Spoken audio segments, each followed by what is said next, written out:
and welcome back to the channel. In this new mini-series that I am making, I will cover how you can make a custom URL shortener application in Node.js 12. In the first episode, I will be covering the installation and setup process to get our app up and running. This tutorial assumes that you have none of the required software installed and that you have little to no experience with Node.js, although some experience with JavaScript is recommended. So let's get started.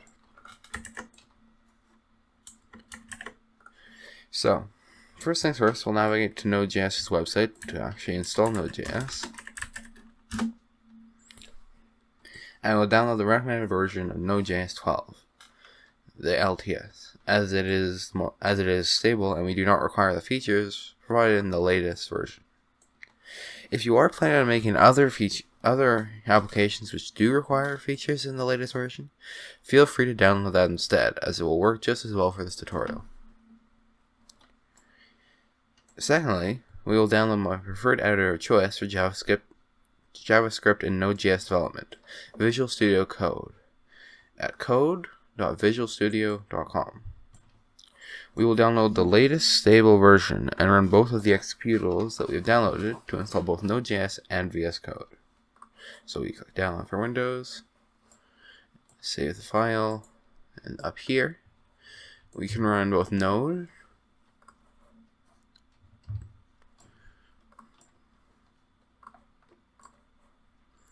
program browse Node.js, sure. And you do want the npm package manager. So, yeah. And next. And you can do this. I am going to install this. You don't have to.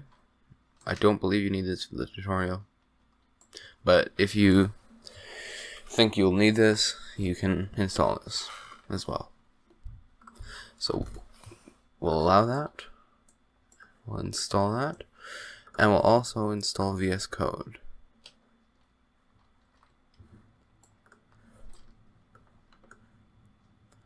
So we accept the agreement. Sure. So Node.js is finished. We'll finish that. This will install that other thing we selected.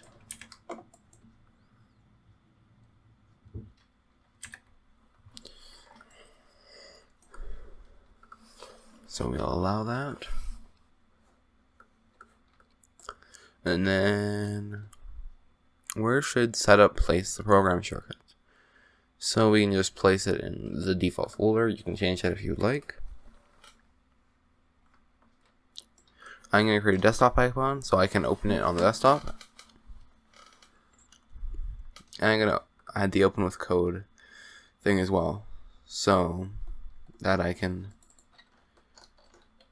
basically access it in the file explorer. So we'll just wait for these both to install. And I'll be right back once it's done.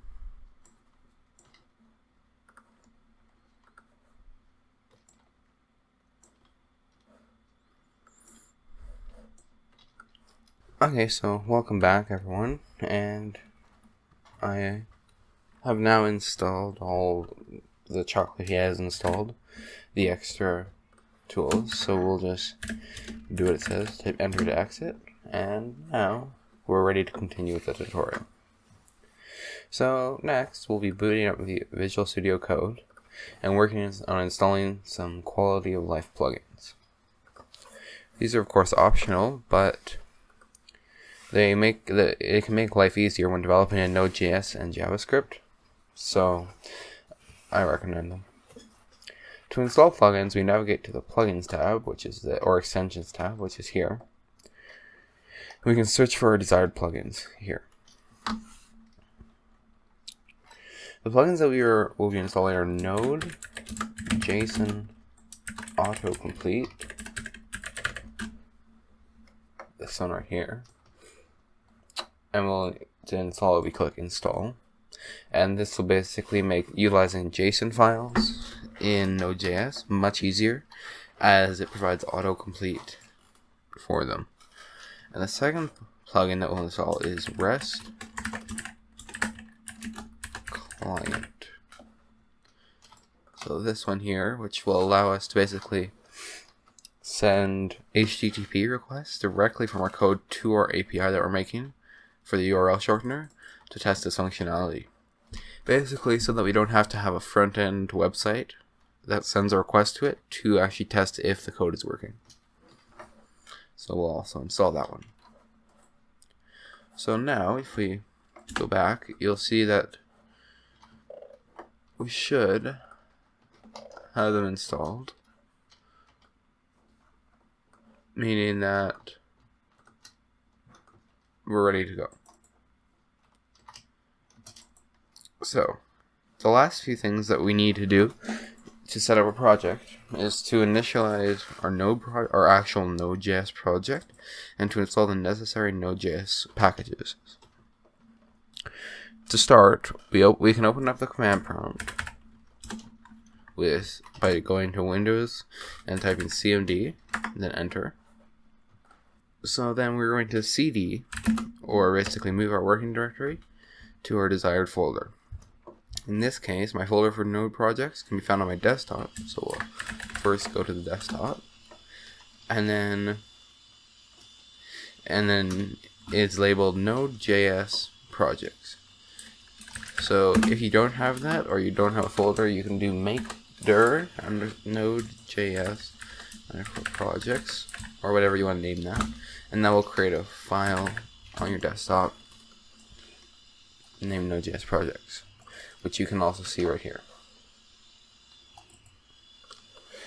But so from there, once I'm in the directory, I can also use the make dir command again to create a directory for the project, which I'm going to name custom URL shortener. And once we've created that, we want to, we actually need to navigate to Node.js projects before we do that. But once you have created that, then make sure you navigate into that folder as well.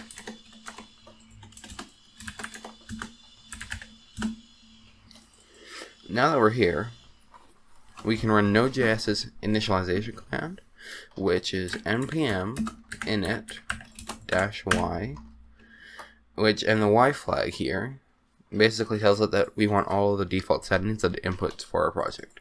If you remove this, it will create the project, but it will ask you to fill in the fields, which you can also just click enter to put the default settings, but this is just easier.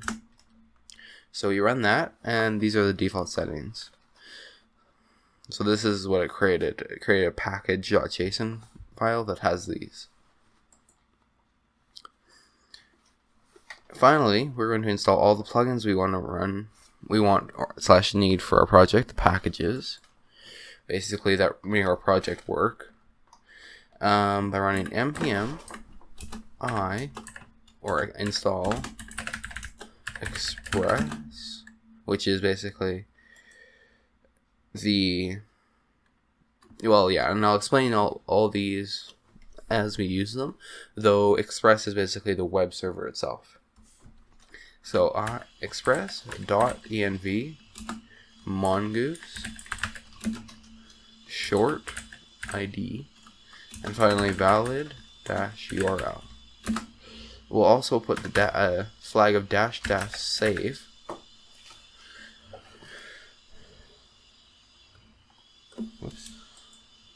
npm I express mongoose short id valid-url, and we'll put --save because the save flag basically it tells Node to include these packages as dependencies for our project in the package.json file. So we'll click enter to install these. Once they've installed, we'll install one final dev dependency, which will be used so that we don't have to constantly rerun the start command to start our server. The command we need to run to install it is npm install nodemon dash save, but then to make it a dev dependency, we do dash dev after we do dash save dash dev. So we'll also run that and install that. So the very last thing we'll do is to set up the scripts in our package.json file and create our source directory. So to do that, in VS Code, we'll open the project by going to File, and we can also close this. And we can go File, Open Folder,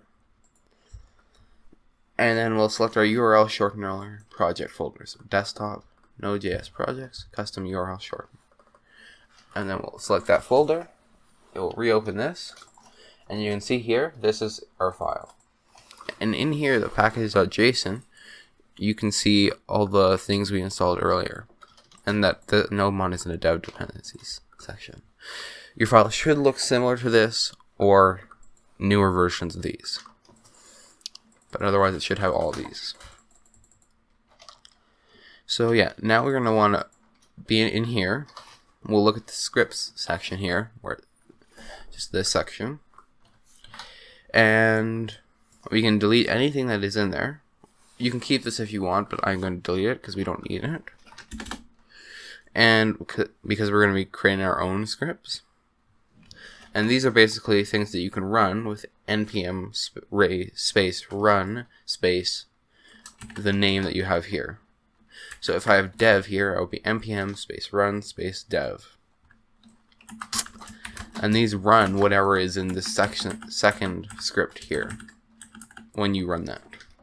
So we want to do nodemon run /source/app.js. This basically will run nodemon. We'll tell nodemon to run this, the application from this file at this directory, and that will automatically restart the server when it detects something, a change, or when you save it, which is why we want it for the dev environment. But if we want to actually run it and we're not developing it, we can use Go. You could also name this start if you wanted, but I find Go makes more sense because npm run go rather than npm run start. Or yeah, we'll do that just the node, which is Node.js's basic way to run it. Node./source/app.js. So the very last thing we need to do is create our source folder in our project, to basically, which is where we'll put all our code and assets and everything. So we can simply right click and click new folder and name it source. So yeah, thanks for watching today's simple setup video, and make sure that you click subscribe for more helpful content, and don't forget to turn on that notification bell so that you don't miss the rest of this URL shortener tutorial series. I hope to see you tune in next time, but for now, good night.